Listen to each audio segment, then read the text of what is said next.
आज का प्रातः क्लास है 24 जून 1968।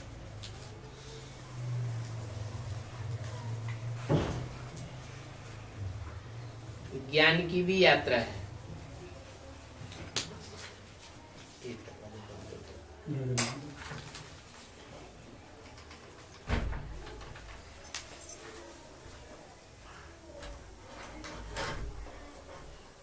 और याद की भी यात्रा है।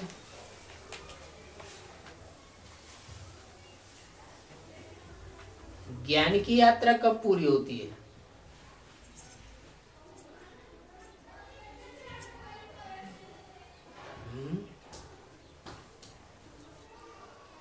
और याद की यात्रा कब पूरी होती है?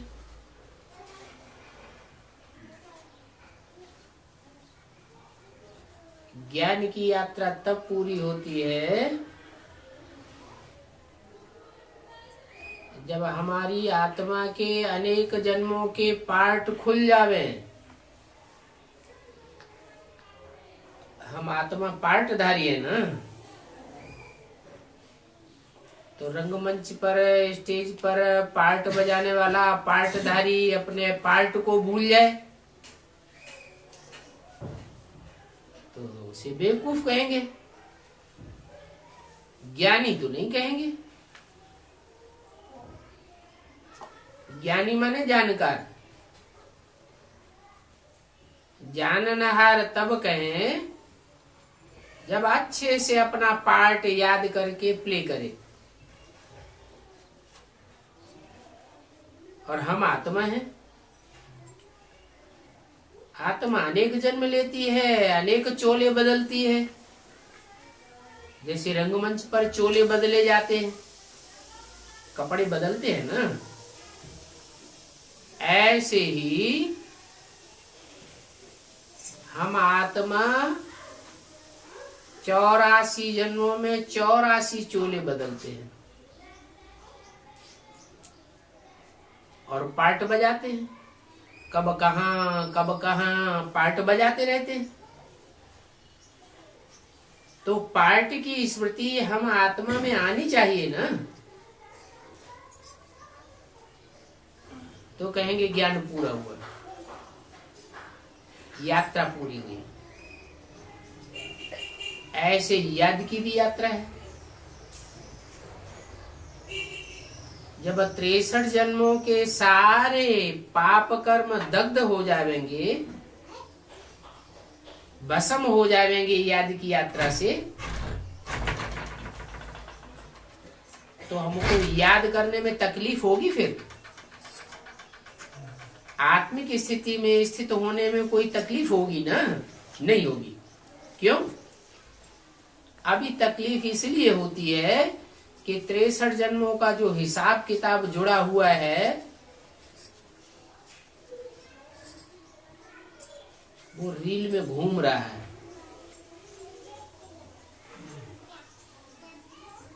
चाहे याद की यात्रा से वो हिसाब किताब पूरा हो, चाहे बीमारी आदि कर्म भोग से वो हिसाब किताब पूरा हो, और चाहे धर्मराज की सजाओं से वो हिसाब किताब पूरा हो।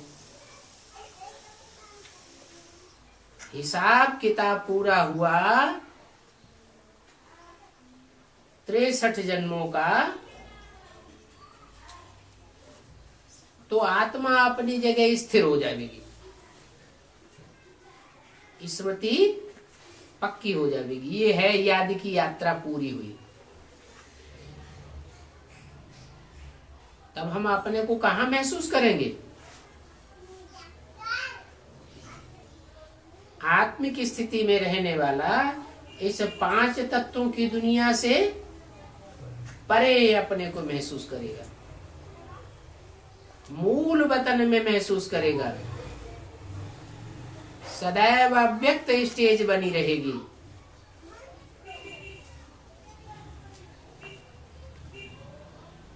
और ज्ञान की यात्रा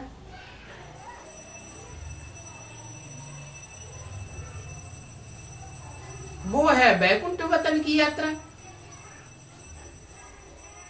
मनन चिंतन मंथन बुद्धि में चलता है नई दुनिया का,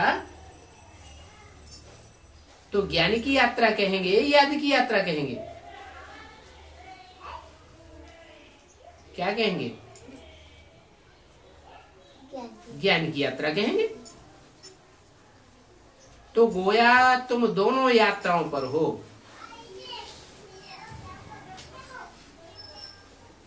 अब ये तो बच्चे जानते हैं हमको पढ़ाने वाला ईश्वर है। क्या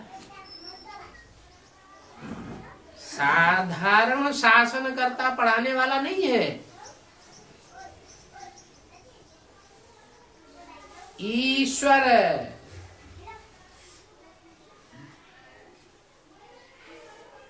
ईश माने शासन करने वाला, वर माने श्रेष्ठ। दुनिया में जितने भी शासन करने वाले शासनकर्ता हुए हैं उन सब में श्रेष्ठ शासन करता है।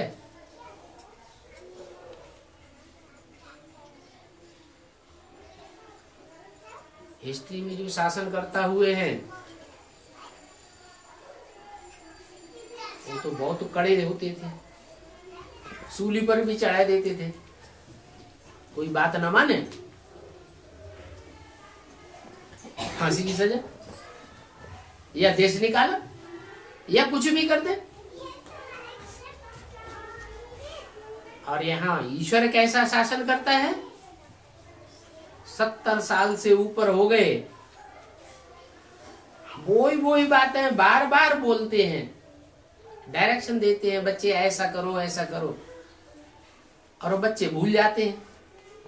तो भी बाप दंड देते हैं क्या? तुरंत नहीं, प्यार से बैठ पढ़ाते हैं।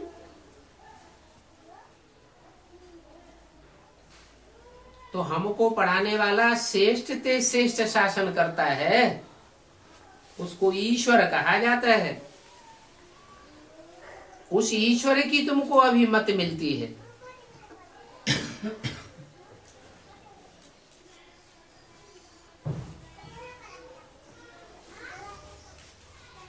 2500 वर्ष की हिस्ट्री में राजाएं अपनी डायरेक्शन निकालते थे, अपनी अपनी मत देते थे। जैसा जैसा जो राजा आया वैसी उसने अपनी भाषा चलाई दी, प्रजा को वो भाषा बोलनी पड़े।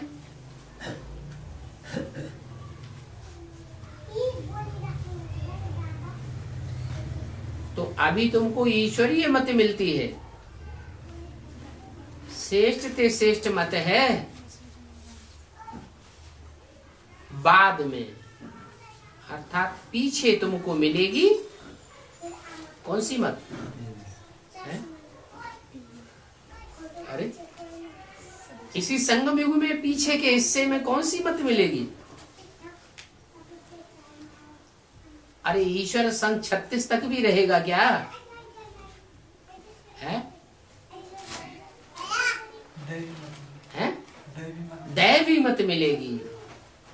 ईश्वर तो तब तक इस सृष्टि पर है, जिसको हम ईश्वर कहते हैं वो तो शिव है ना, जन्म मरण के चक्र से न्यारा। उसकी मत तब तक है जब तक ये उसकी पढ़ाई पढ़ने वाला पहला पैर तैयार नहीं होता है। वो आता ही है नर से नारायण, नारी से लक्ष्मी, प्रवृत्ति मार्ग स्थापन करने के लिए। तो पहली जोड़ी तैयार हुई और उसका काम पूरा हुआ। फिर ईश्वर की मत नहीं मिलेगी, फिर किसकी मत मिलेगी? दैवी मत है। ऊंचते ऊंच जो देवता है, जिसकी शास्त्रों में या दुनिया में या किसी व्यक्ति के द्वारा कहीं भी कोई ग्लानि नहीं है, नहीं तो दुनिया में हर मनुष्य की ग्लानि होती है। अरे ईश्वर है ऊंचते ऊंच, तो अपना पहला पहला जो वारसदार बनाएगा वो ऊंचते ऊंच बनाएगा या नीचे बनाएगा? ऊंचते ऊंच वारसदार बनाता है, वो है नारायण। इसलिए मुरली में बोला है सबसे अच्छा सहज पुरुषार्थ है नारायण को याद करना।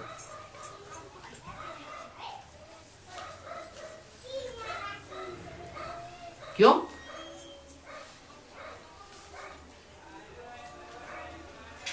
जैसे शिव का काम है, इस सृष्टि पर शिव का क्या काम है?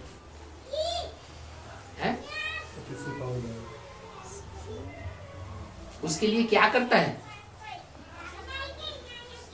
पतित से पावन बनाने वाली बात तो बाद में।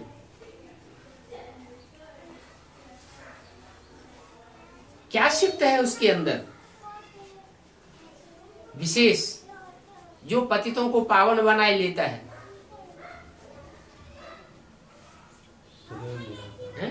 सदैव निराकार, वो तो है, सदैव निराकार तो है, पढ़ाई पढ़ाता है, उसके पास और कोई प्रॉपर्टी नहीं है। क्या है? तीनों काल का ज्ञान है, तो ज्ञान देता है, सत्य ज्ञान सृष्टि का। और उस ज्ञान को लेने वाला जो है अव्वल नंबर निकलता है, उसका नाम पड़ता है शास्त्रों में काम के आधार पर। क्या नाम पड़ता है? नार आयन। नार माने जल, आयन माना घर। नेपाली लोगों को तो ज्यादा पक्का हो जाना चाहिए, क्योंकि यहाँ तो यादगार बनी हुई है। क्या तालाब बनाया हुआ है, उसमें क्षीर सागर में नारायण आराम से लेटा हुआ है। कहाँ घर है उनका? है ज्ञान जल में ही उनका घर है।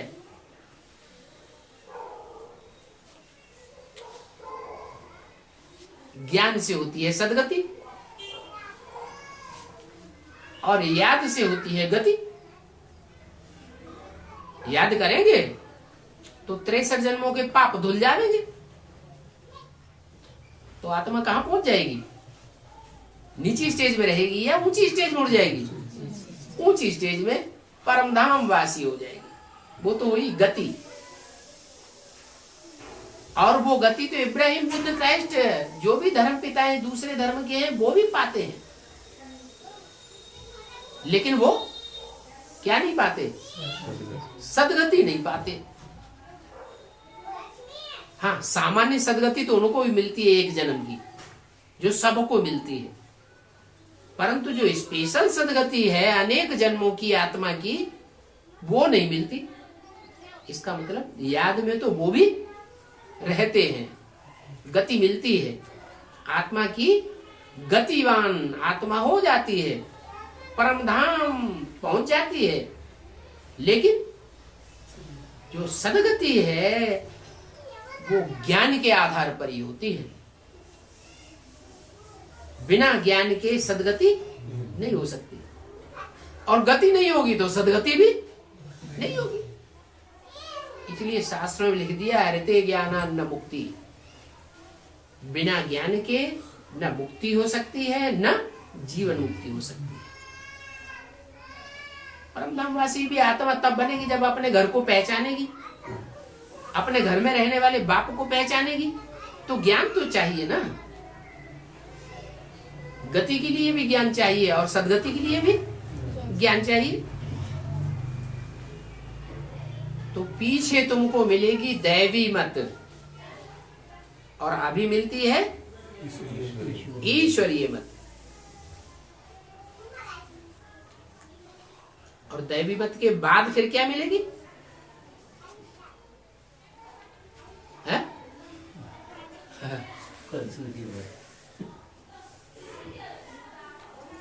अगर देवताओं की मत के बाद भी कहीं अटक गए और दैवी मत से बिछुड़ गए, तो फिर कौन सी मत मिलेगी? आसुरी मत मिलती है। वो द्वापर युग से उधर ब्राट्रा में मिलती है, और यहाँ संगम युग की शूटिंग में भी अगर पढ़ाई पढ़ते पढ़ते माया ने हिला दिया अंत समय में, तो अंत मते सोगते हो जाएगी। ये बात भी किसी को सीधा सीधा कहो ये आसुरी मत है तो बिगड़ जाते हैं।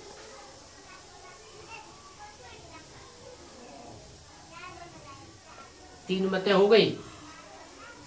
ईश्वरीय मत,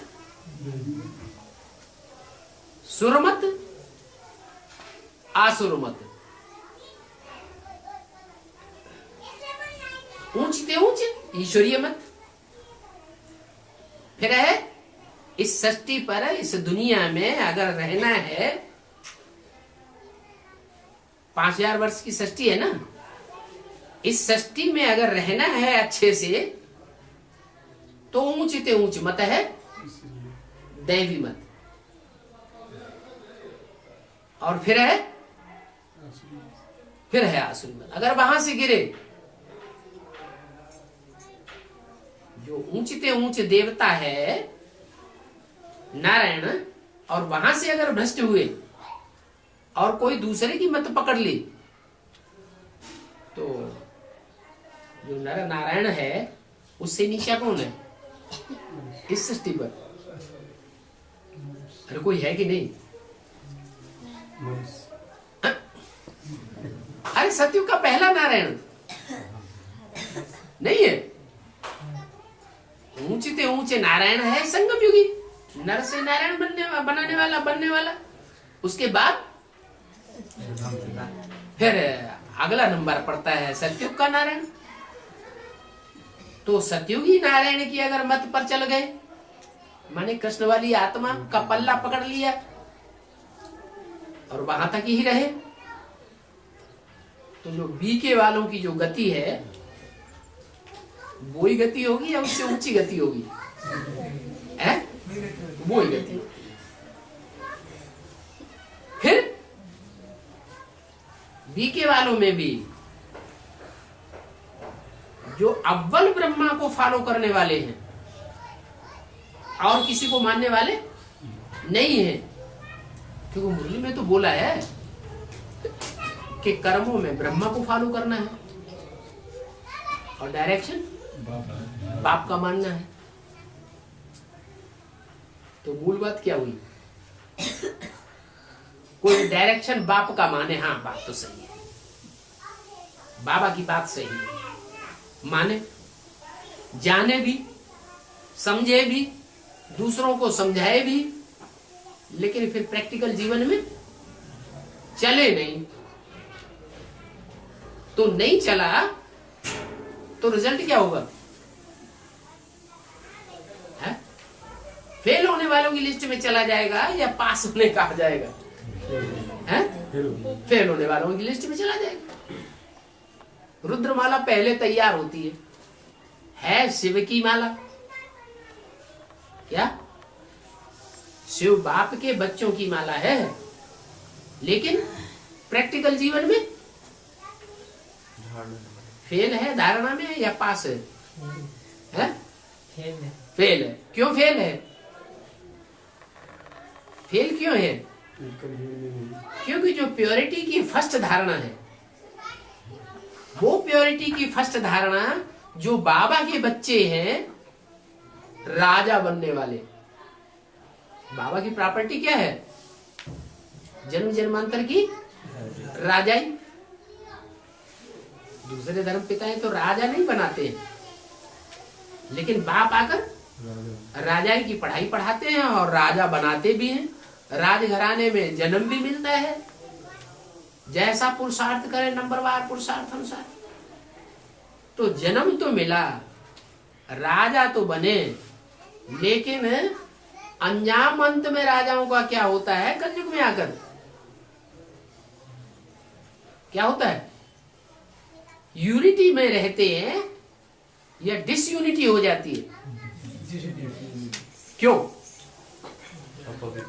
प्योरिटी खंडन कर लेते हैं, प्योरिटी में रह नहीं पाते, इम्प्योरिटी में आ जाते हैं और यूनिटी तोड़ते रहते हैं, निर्धन के बन जाते हैं। तो जो निर्धन के बन गए उनका अंजाम ये हुआ कि सबसे नीचे गिरते हैं। क्या सबसे जास्ती नीचे वो गिर जाते हैं।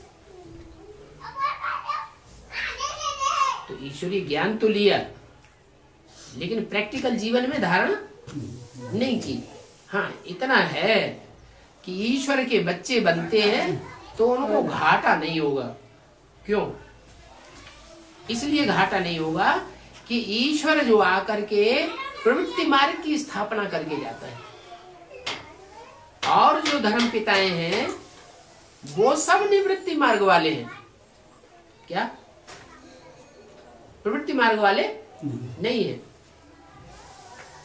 अच्छा, ब्रह्मा कौन से धर्म की स्थापना करता है? ब्राह्मण धर्म की स्थापना करता है। जो ब्राह्मण धर्म ब्रह्मा के द्वारा स्थापन हुआ उसे प्रवृत्ति मार्ग वाला कहेंगे? प्रवृत्ति मार्ग वाला तो दिखाई नहीं पड़ता। प्रवृत्ति मार्ग वाला ब्रह्मा भी नहीं है, और इब्राहिम बुद्ध क्राइस्ट को तो बात छोड़ो। जब ब्रह्मा ही प्रवृत्ति मार्ग वाला नहीं है और बाप प्रवृत्ति मार्ग स्थापन करके जाते हैं, तो जो ज्ञानी आत्माएं हैं, रुद्रमाला के मणके हैं, वो कन्विंस कर लेते हैं किनको? जो ब्रह्मा के पक्के पक्के फॉलोअर हैं, पवित्रता को प्रैक्टिकल जीवन में अपनाने वाले हैं, भले प्रवृत्ति में नहीं है। सारी ब्रह्मा कुमारियां सन्यासी हैं, यह प्रवृत्ति में है। प्रैक्टिकल जीवन क्या कहता है? सन्यासी है। तो उन सन्यासियों में पावर है या नहीं है? प्योरिटी की पावर तो है। दुनिया के सारे काम प्योरिटी से होते हैं। अब उन्हें प्योरिटी की सच्ची परिभाषा नहीं मालूम है, अंधे हैं। तो एक कहानी बनी हुई है अंधे और लंगड़े की। रुद्रमाला के बच्चे जो बाप के बच्चे हैं, तो वो प्योरिटी के लंगड़े हैं, और जो ब्रह्मा के बच्चे हैं वो ज्ञान के अंधे। फर्स्ट क्लास बच्चे हैं, फर्स्ट क्लास, लेकिन आंखों के अंधे हैं।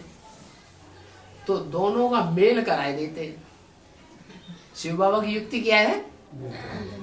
दोनों का, भले रुद्रमाला पहले तैयार होती है, सफल नहीं होती है, लेकिन दोनों का मेल कराए देने से क्या होता है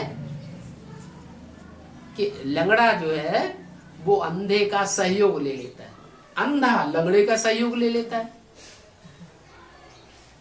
लंगड़ा चल ही तो नहीं सकता प्योरिटी में, लेकिन रास्ता तो बता सकता है। और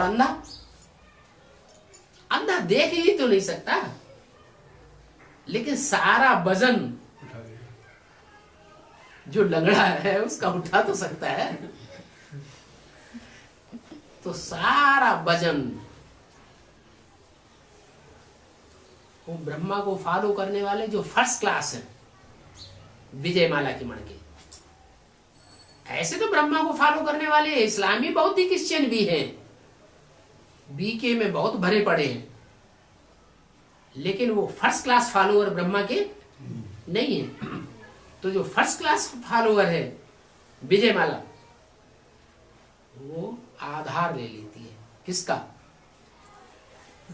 ज्ञानियों का। जब तक ज्ञानियों का आधार न ले तब तक अंधा अपनी मंजिल को पूरा नहीं कर सकता।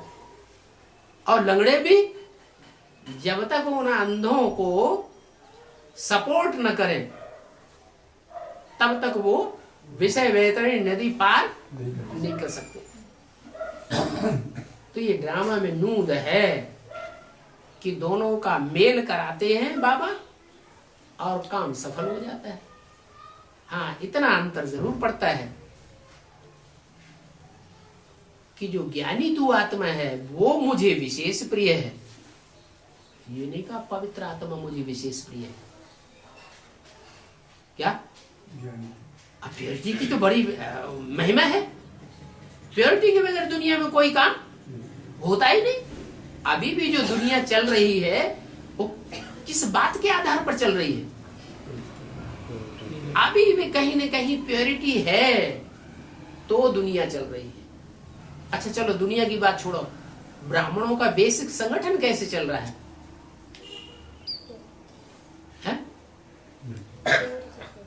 ब्रह्मा के कोई ना कोई ऐसे फॉलोअर हैं जो प्योरिटी में बड़े पक्के हैं। कुछ भी नहीं है अब सिवाय भक्ति मार्ग के आडंबर के। कहा? ब्राह्मणों की बेसिक दुनिया में। लेकिन फिर भी एक अंश मात्र आत्मा ऐसी हैं जरूर जो प्योरिटी में ब्रह्मा की पक्की फॉलोअर है। इसलिए संस्था बड़े मजे में चल रही है। जो रुद्रमाला के मणके हैं उनको तो लोड़े आ रहे हैं लेकिन वो बड़े मजे में चल रहे हैं। तो इससे क्या साबित हुआ कि दुनिया का हर काम प्योरिटी से संपन्न होता रहता है। लेकिन फिर भी बाबा का क्या कहना है? प्योर पवित्र आत्मा मुझे प्रिय है या ज्ञानी तो आत्मा मुझे विशेष प्रिय है? सिर्फ पवित्र नहीं, विशेष प्रिय है। क्या? साधारण प्रिय नहीं है, विशेष प्रिय है। माने विजयमाला विशेष प्रिय नहीं है। प्रैक्टिकल जीवन में पवित्रता को धारण कर लेते हैं लेकिन ज्ञान नहीं है। पवित्रता किसे कहा जाता है सच्ची, वो बुद्धि में बात उनके बैठी नहीं है। अगर वो बात बुद्धि में बैठी हुई हो तो रुद्रमाला के सामने जो वो अड़चने डाल रहे हैं, दीवारें खड़ी कर रहे हैं, अरे ये अपवित्र हैं, अपवित्र हैं, अपवित्र हैं, ये बड़े पतित हैं, बड़े पतित हैं, बड़े कामी हैं, बंदरों के सरताज हैं, ये बात कभी न कहें। तो ये ज्ञान उनकी बुद्धि में जब गहरा बैठता है कि सच्ची प्रवृत्ति मार्ग जो है वो कीचड़ में रहते हुए भी कमल के समान जीवन होना चाहिए। जिसकी पूजा बहुत होती है संसार में। कौन है जिसकी पूजा होती है? पूजा का आधार क्या होता है? प्योरिटी। इस संसार में ऐसा कौन है जो ऐसी प्योरिटी धारण करता है 100%, जिसके मंदिर दुनिया में सबसे जास्ती बने हुए हैं? कौन है? शंकर नहीं है? हैं? शंकर नहीं। शंकर की तो मूर्ति होती है। शिव। शिव जो है वो बाबा है। क्या? शिव पिता की नहीं पूजा होती है, बिंदु की पूजा नहीं होती है। पूजा किसकी होती है? बड़े रूप की पूजा होती है या छोटे रूप की पूजा होती है? बड़े रूप की पूजा होती है, जिसको शिव बाबा कहा जाता है। बाबा माने साकार और निराकार का मेल। उसकी पहली पहली यादगार सोमनाथ मंदिर है। सोमनाथ मंदिर में जो लिंग था वो लिंग है साकार की यादगार, और जो उसमें हीरा जड़ा हुआ था बिंदु रूप, वो किसकी यादगार? शिव ज्योति बिंदु की यादगार। अब बिंदी की पूजा तो हो नहीं सकती। बिंदी की कैसे पूजा करेंगे? बिंदी को याद किया जा सकता है लेकिन पूजा नहीं हो सकती। पूजा तभी हो सकती है जब वो ज्योति बिंदु साकार में प्रवेश करे। तो जिस साकार में प्रवेश करता है वो अपनी इंद्रियों को निराकारी स्टेज में थमाए लेता है। जो आखिरी स्टेज है पुरुषार्थ की, उस आखिरी स्टेज में ऐसी निराकारी स्टेज बनती है कि वो सदैव ही कीचड़ में पड़ा रहे, तो भी उसकी बुद्धि, मन बुद्धि रूपी आत्मा है ना, कहां रहेगी? परम धाम वासी होके रहेगी। तो उसे प्योर कहेंगे, इम्प्योर कहेंगे? और प्योर ही है, क्योंकि मन जिस इंद्रिय के साथ होता है वो इंद्रिय अपना भोग भोग सकती है। मन अगर साथ नहीं है तो इंद्रिय अपना भोग नहीं भोग सकती। ऐसे अक्सर अनुभव किया होगा, रास्ते में हम कहीं जाते हैं, हमारी आंखें खुली रहती हैं, आंखें खुली रहती हैं, लेकिन हम ऐसी गहरे याद में होते हैं, क्योंकि देहभान की जो याद है ना, वो स्त्री पुरुष का लगाव है। महबूबा या महबूब अपने महबूबा की याद में जब खोया हुआ होता है तो सब भूल जाता है। आंखें खुली हुई है, रास्ता चलता जाता है, उससे पूछा जाता है तुम्हारी आंखों के सामने कौन कौन गुजर गए, तो बताता है?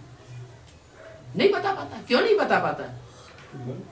क्योंकि मन महबूबा में लगा हुआ था, आंखें भले खुली हुई हैं। ऐसे ही और इंद्रियों का भी यही हिसाब है। क्या?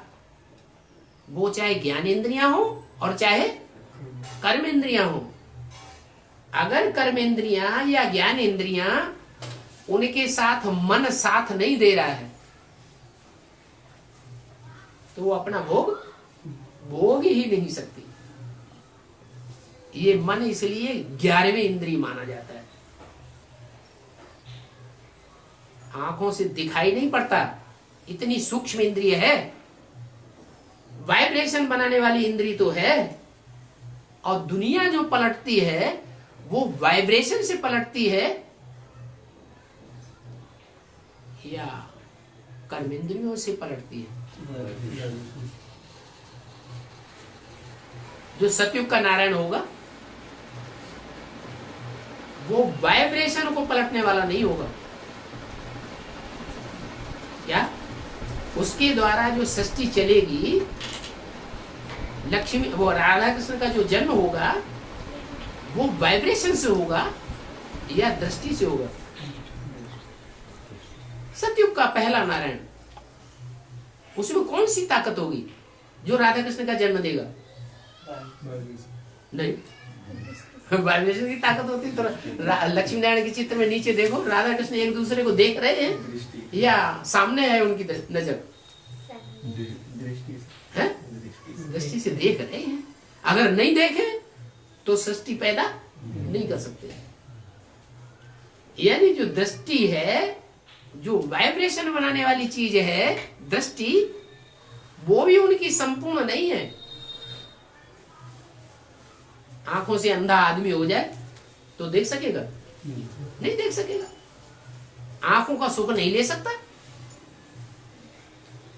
तो आंखें जो है उनके साथ मन जरूर चाहिए। भले आंखें अति सूक्ष्म हैं, आंखों के लिए खास बोला है क्या? दृष्टि अगर पावन हो जाए तो फिर और क्या चाहिए? आंख जो है वो पतिति भी बनाती है बहुत, और आंख पावन भी बहुत बनाती है, ताकत बहुत है। लेकिन फिर उसके साथ अगर मन नहीं है तो आंख भी बेकार हो जाती है। तो ये जो पावर है मन की, वाइब्रेशन बनाने की पावर, ये सारी दुनिया को चेंज करती है। सारी दुनिया कैसे चेंज होगी? वाचा से चेंज नहीं होगी, दृष्टि देने लेने से चेंज नहीं होगी। कैसे चेंज होगी? है? 5 तत्व कैसे चेंज होंगे? 5 तत्वों को तो दृष्टि होती ही नहीं है। ये जानवर, ये कीड़े मकोड़े, चलो इनको आंखें तो होती है, लेकिन क्या ये बैठ के दृष्टि लेंगे? ये तो दृष्टि नहीं लेंगे। जानवर बुद्धि है, वो कैसे कैसे दृष्टि लेंगे? फिर वो चेंज कैसे होंगे? वाइब्रेशन चेंज होंगे। मन एकाग्र अगर हो जाए तो सारी इंद्रियों को कंट्रोल कर सकता है। इसलिए बाबा ने सीधा ही उपाय बता दिया। क्या? उल्टा पलटा लटकने की जरूरत नहीं है, हठ योगियों की तरह एक टांग पर खड़े होने की जरूरत नहीं है, उल्टा लटकने की जरूरत नहीं है। हठ योगी क्या करते रहे? शरीर की इंद्रियों को कंट्रोल करते रहे, आसन लगाते रहे, प्राणायाम कराते रहे, या उन्होंने मन को कंट्रोल करना सिखाया? वो मन बुद्धि का रूप ही नहीं जानते। मन बुद्धि का जो रूप है वो बाप ने आकर के बताया। मन बुद्धि को ही आत्मा कहा जाता है। बाप ने बताया ये मन बुद्धि जो है वो तुम्हारी ज्योति बिंदु है, आत्मा है। गीता में उसके लिए बोला अणु अणियान समनुस्मरेते है, अणु से भी अणु रूप है। मन बहुत सूक्ष्म है। तो मन बुद्धि की जो पावर है उसको अगर एकाग्र कर लिया जाए तो वाइब्रेशन की पावर आ जाती है। ऐसी पावर आ जाती है कि आदमी अगर उस स्थिति में टिक जाए तो संकल्प मात्र किया और काम सिद्ध हुआ। उसको कहते हैं संकल्प सिद्धि। क्या की सिद्धि? संकल्पों की भी सिद्धि हो जाती है। कोई काम हो दुनिया का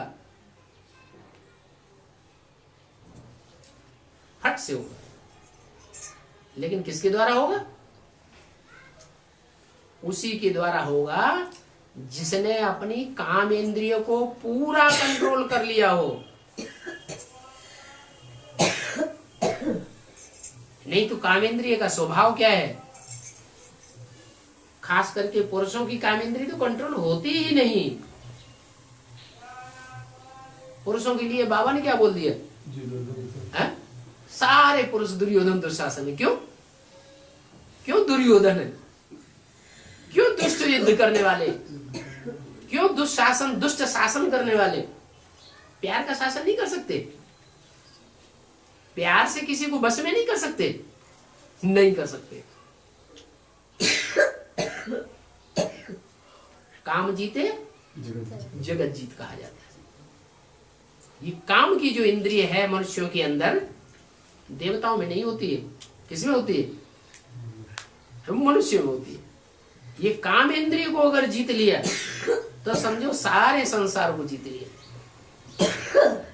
और इस कार्य में और जो देवताएं हैं 33 करोड़, वो 100% सफल कोई भी नहीं हो पाते। चाहे अष्ट देव ही क्यों न हो, लेकिन 100% सफल नहीं होते। एक ही है जिसका नाम शिव के साथ जोड़ा जाता है। कौन है? शंकर पार्टधारी है। उसका नाम शिव के साथ क्यों जोड़ा गया? औरों का नाम क्यों नहीं जोड़ा गया? कि उसने अपनी काम इंद्रियों को बाप की याद में पूरा कंट्रोल किया। इसलिए वो जो शरीर है उसकी मूर्ति तो नहीं बनाई गई। जिसके मंदिर हो दुनिया में सबसे जास्ती, मूर्तियां तो बहुत थोड़ी है ना। मूर्तियों के मंदिर थोड़े हैं या लिंग के मंदिर ज्यादा हैं? लिंग के मंदिर ढेर सारे हैं, विदेशों में भी मिल रहे हैं। मूर्तियां, शंकर की मूर्ति के मंदिर बहुत कम है। पुराने मंदिरों में शिवलिंग के साथ, जैसे कंपिल में रामेश्वरनाथ मंदिर है, बहुत पुराना मंदिर है, उसमें शिवलिंग भी रखा हुआ है और शंकर की मूर्ति भी पहले रखी हुई थी, अब नहीं है। अब हनुमान जी को दिखा दिया।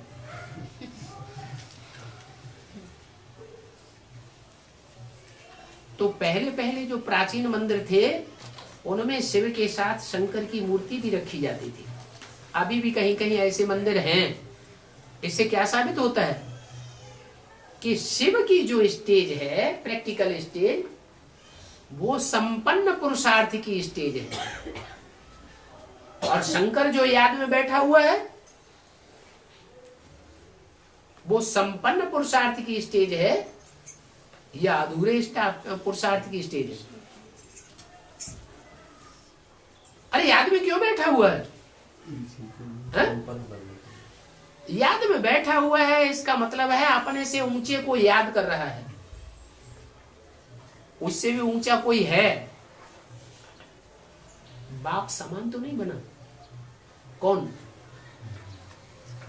शंकर याद में बैठा है, इसका मतलब बाप समान नहीं बना। बाप समान जब बन जाए तो नारायण नाम संसार में प्रत्यक्ष हो जाता है। इसलिए बोला कि शिव बाबा को याद करना फिर भी कठिन है। बहुत से लोग कहते हैं हमें बाबा का चेहरा ही भूल जाता है। अरे आंखों से देखी हुई चीज कैसे भूल जाती है? क्यों भूल जाती है? 63 जन्मों का हिसाब किताब है ही नहीं।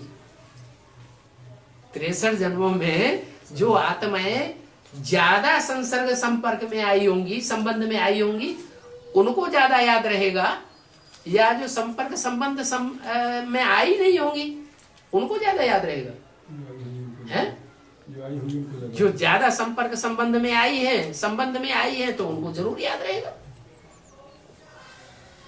तो ये हिसाब किताब है कि बहुत से ऐसे कहते हैं कि हम शिव बाबा को याद तो करते हैं, पहले के मुकाबले हमारी याद सहज तो हो गई है।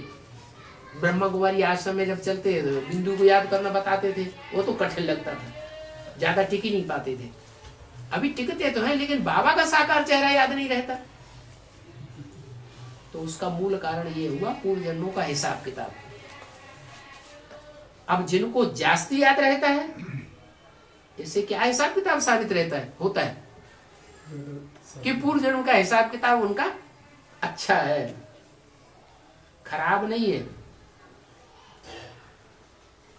तो वो जो शख्सियत है मुकर्रर रथ, उसका आखिरी स्टेज का पुरुषार्थ ऐसा हो जाता है कि 16,000 गोपियां भी दिखाई हो।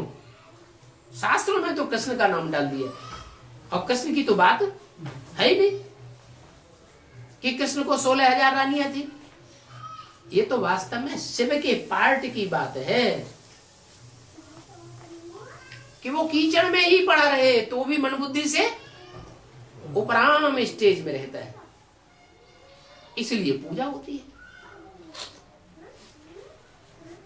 तो पूजा ये निवृत्ति मार्ग की है या प्रवृत्ति मार्ग की है? जो मंदिरों में पूजा शिव की दिखाई गई है, वो प्रवृत्ति मार्ग की पूजा है या निवृत्ति मार्ग की पूजा है? प्रवृत्ति मार्ग की पूजा है। फर्स्ट क्लास प्रवृत्ति मार्ग की पूजा है।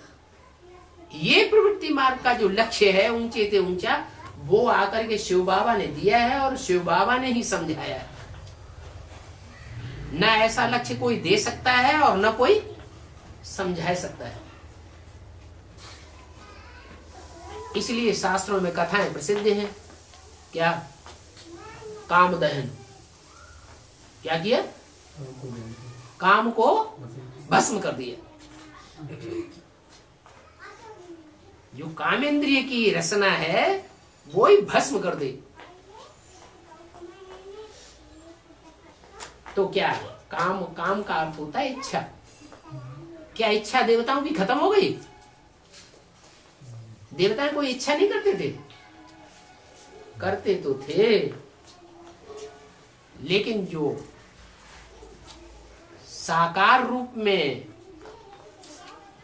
प्रैक्टिकल में जो कर्म इंद्रियां कर्म करती थी और सुख भोगती थी कर्म इंद्रियों से, वो रचना खत्म हो गई। इसलिए कह दिया होए है काम अनंग। काम देवता तो रहेगा लेकिन अंग रहित रहेगा। देवताओं का अंग, वो काम इंद्रिय का अंग, वो काम नहीं करेगा, मार नहीं करेगा।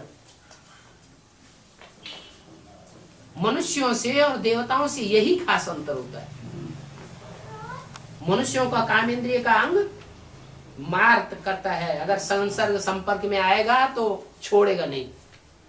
और देवता संसर्ग संपर्क में भी आते हैं, संबंध में भी आते हैं, नजदीक भी रहते हैं, लेकिन काम इंद्रिय को जो अंग है वो मार करता ही नहीं। उसके ऊपर देवताओं का पूरा कंट्रोल हो जाता है। और उनको सुर कहा जाता है। क्या? सुर में सुर मिलाते हैं एक दूसरे के। उनका सुर बेसुरा नहीं होता है। जो एक कहेगा वो ही सब कहेंगे। नारायण के प्रतिकूल कोई भी जा ही नहीं सकता। एक मत, एक राज्य, एक भाषा होगी।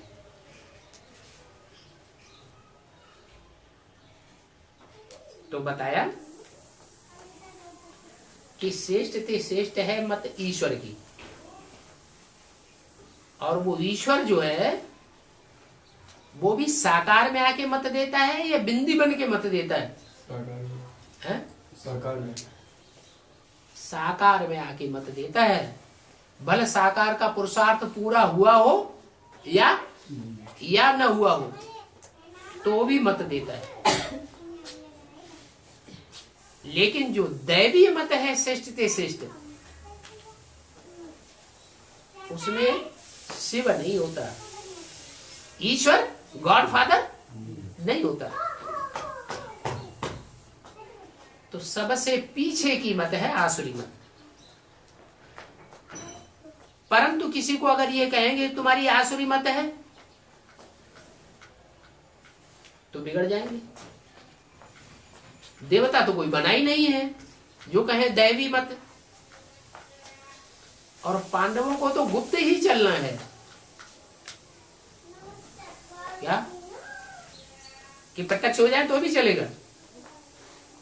है? चलेगा कि नहीं चलेगा?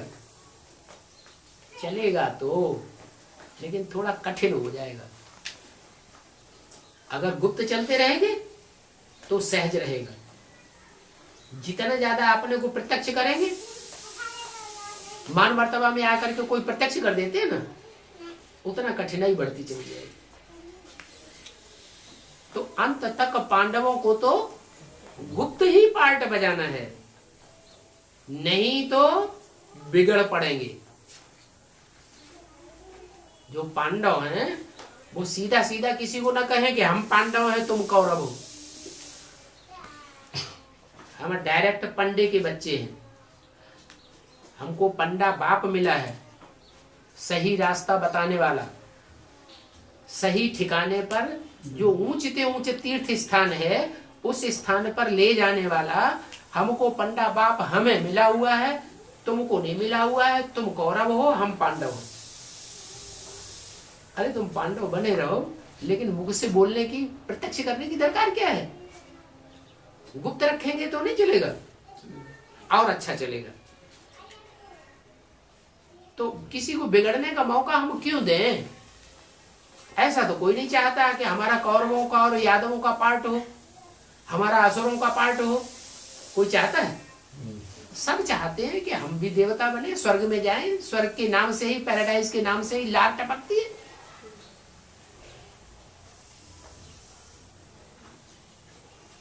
तो पांडवों को गुप्त चलना है, नहीं तो बिगड़ पड़ेंगे। समझते हैं बड़ा मुश्किल है।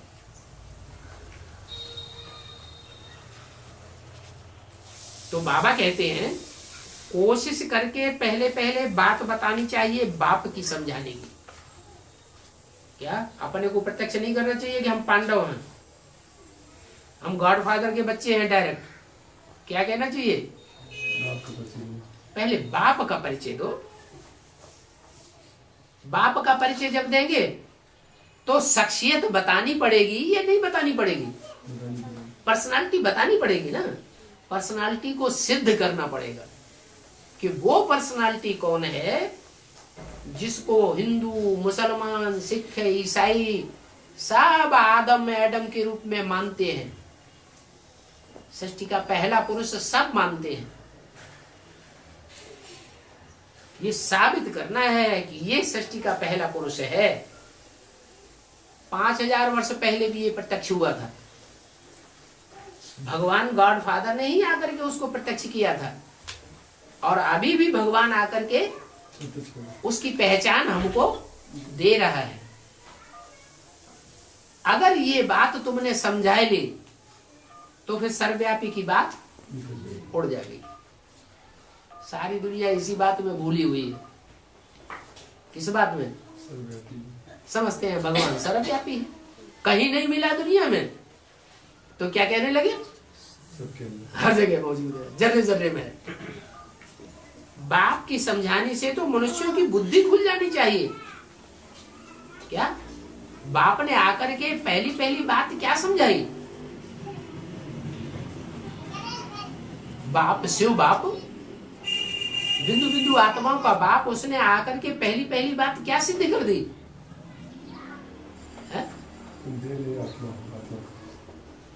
हाँ नहीं, वो तो ठीक है, आत्मा की पहचान तो दी, लेकिन वो आत्मा की पहचान तुम बिंदु हो, ये कोई स्पेशल पहचान नहीं हुई। ये भी बिंदु आत्मा, ये भी बिंदु आत्मा, ये भी बिंदु आत्मा। क्या बिंदु बिंदु सब स्पेशल पहचान क्या हुई? सर्वव्यापी नहीं है। नहीं, बिंदु आत्मा ये कोई स्पेशल पहचान इसलिए नहीं है कि पता नहीं लगता है कि ये कौन सी बिंदु है, क्या पार्ट बजाने वाली है। आत्मा जो पार्टधारी है उसकी स्पेशलिटी का पता चला? नहीं पता चला। तो असली पहचान तो आत्मा की भी तब कही जाए जब स्पेशलिटी का पता चले। तो बाप जो आते हैं, शिव ज्योति बिंदु गॉड फादर, वो पहले पहले किसकी पहचान देते हैं? कौन सी आत्मा की पहचान देते हैं? अरे वो भी आकर के अलफ की पहचान देता है। क्या उसका जो अलफ का पार्ट है वो अलफ क्यों कहा गया? अलफ का पार्ट इसीलिए अलफ कहा गया कि आदि से लेकर के अंत तक, जब तक अंतिम जन्म ना आए और माया कड़ा विरोध न करे, तब तक वो खड़ा रहता है, मुकाबला करता ही रहता है। किसका? आसुरी मत देने वालों का, असुरों का। अंतिम जन्म में तो माया से सारी दुनिया हार खा ही जाती है। जो 8 देवता हैं वो भी हार खा जाते हैं। तो बाप की समझानी अगर तुम कोई को देंगे, जो बाप ने पहले पहले समझानी दी है, किसकी समझानी दी? अरे बाप ने पहले पहले किसकी समझानी दी? हाँ, आदि पिता की पहचान, अलफ की पहचान दी बाप ने, अलफ की समझानी दी। पहले पहले अलफ समझाओ। तो बाप की पहचान से तो मनुष्यों की आंखें खुल जानी चाहिए, जबकि तुम तो इस बात को सिद्ध करके बतलाते हो। क्या कि अलफ का पार्ट किसका है? तुम सिद्ध करते हो। दुनिया में कोई सिद्ध नहीं कर सकता है। बाप आकर के जो हम समझाने देते हैं, उस समझाने के आधार पर हम सिद्ध कर सकते हैं कि ये बाप का पार्ट है और कोई भी बाप का पार्ट नहीं हो सकता। कृष्ण भगवान तो है ही नहीं। क्या इसको कृष्ण भगवान कह दिया है? वो भगवान तो है ही नहीं। क्यों नहीं है भगवान?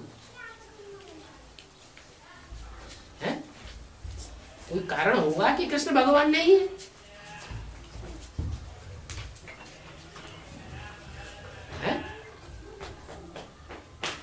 कृष्ण भगवान इसलिए नहीं है कि सारी दुनिया की बुद्धि लगनी चाहिए भगवान में।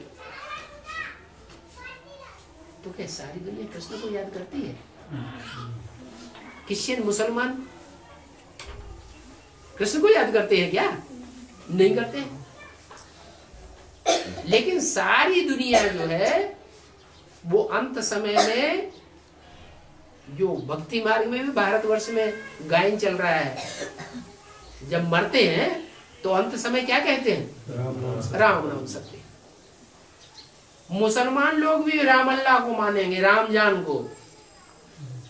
क्या? जो विधर्मियों में सबसे पावरफुल धर्म है दुनिया का, कौन सा धर्म है? इस्लाम धर्म। वो भी राम अल्लाह को मानते हैं, रमजान को मानते हैं। यही नाम क्यों दिया? कृष्ण अल्लाह क्यों नहीं कह दिया है? कृष्ण जान क्यों नहीं कह दिया? क्यों नहीं कह दिया? क्योंकि कृष्ण की आत्मा के द्वारा ये कार्य होता ही नहीं। राम वाली आत्मा के द्वारा ही ये कार्य संपन्न होता है। तो तुम सिर्फ कहते हो शिव भगवान वाच। दुनिया में कोई भी शिव भगवान वाच नहीं कहता, कहेंगे कृष्ण भगवान वाच। और तुम कहते हो कृष्ण भगवान वाच नहीं, शिव भगवान वाच। शिव का नाम कृष्ण के साथ नहीं जोड़ा जाता। किसके साथ जोड़ा जाता है? शिव का नाम शंकर के साथ ही जोड़ा जाता है। और भक्ति मार्ग में भी कहा है, और एक गुप्त मत सबे कहूं कर जोर, शंकर भजन बिना नर भगत की पावे मोर। क्या? अगर शंकर की भक्ति नहीं की तो भगवान की भक्ति पूरी हो ही नहीं सकती। ये भी कहा है, शिवद्रोही मम दास कहावा, सो नर सपने मोह न पावा। जो शिव का द्रोही है वो मेरे को नहीं प्राप्त कर सकता। मेरे को माने किसको? जो भगवान का साकार पार्ट है उसको प्राप्त ही नहीं कर सकता। अगर शिव की ग्लानि करेगा तो तुम सिर्फ कहते हो शिव भगवान वाच। दुनिया में कोई भी कहता ही नहीं है। परंतु मनुष्यों की बुद्धि इतनी ठिक्कर भित्तर की बन गई है। क्या? ठिक्कर की बुद्धि माने ठोकर लगे, माया की थोड़ी सी ठोकर लगे और अनिश्चय बुद्धि बन जाते हैं। मिट्टी का ढेला होता है ना, उसमें ठोकर लगे तो क्या होता है? बिखर जाता है। ऐसी यहाँ ठिक्कर बुद्धि बहुत ढेर के ढेर हैं ब्राह्मणों की दुनिया में। एक छोटी मोटी माया की ठोकर लगती है और बिखर जाते हैं, और उनको भी कहते हैं भगवान समझ करके बैठ जाते हैं। उनमें भी समझते हैं शिव बाबा इनमें प्रवेश करता है, संदली में बैठ के हमको दृष्टि देता है, शिव बाबा हमको मुरली सुनाता है। इनकी मत पर चल रहे हैं, उनको भगवान समझ के बैठ जाते हैं, गुरु सदगुरु मान लेते हैं। भित्तर की बुद्धि है। भित्तर कहा जाता है भीत। भीत माने दीवाल। क्या? कैसी बुद्धि है? जैसे दीवाल होती है, कोई के रास्ते में अड़ के खड़ी हो जाती है। दुनिया की प्रसिद्ध दीवार कौन सी है? चीन की दीवार। क्या? और देश की दीवार नहीं, चीन की दीवार। ये चाइना ऐसा देश है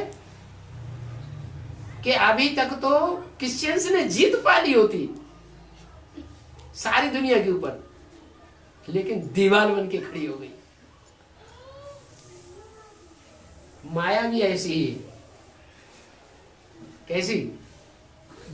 कि भगवान की पहचान के रास्ते में दीवार बन के खड़ी हो जाती है। न खुद समझती है, न दूसरों को भगवान की पहचान समझने देती है। तो मनुष्यों की बुद्धि ऐसी भीतर की है जो सहज बात भी उनकी बुद्धि में नहीं बैठती। क्या क्या सहज बात कि भगवान एक व्यापी रहे तो फायदा है या सर्वव्यापी रहे तो फायदा है? एक व्यापी रहने से तो याद किया जा सकता है, और सर्वव्यापी होगा तो बुद्धि का हाल क्या होगा? बिखर जाएगी या स्थिर रहेगी, एकाग्र होगी।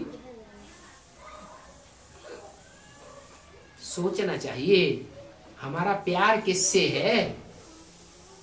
एक से प्यार करना सहज है या अनेकों से प्यार करना सहज है? एक ऊंचते ऊंच अगर पहचान में आ जाए तो प्यार ऊंचते ऊंच साबित हो जाएगा। मिट्टी से तो प्यार नहीं होता। आत्मा इस शरीर में से निकल जाती है तो शरीर क्या हो जाता है? मिट्टी हो जाता है। फिर कोई उससे प्यार करता है? कोई कोई हुए भी है दुनिया में से क्या कि महबूबा उनकी मर गई फिर वो देह से जाकर के प्यार कर लेते हैं, लेकिन वो स्थायी नहीं होता।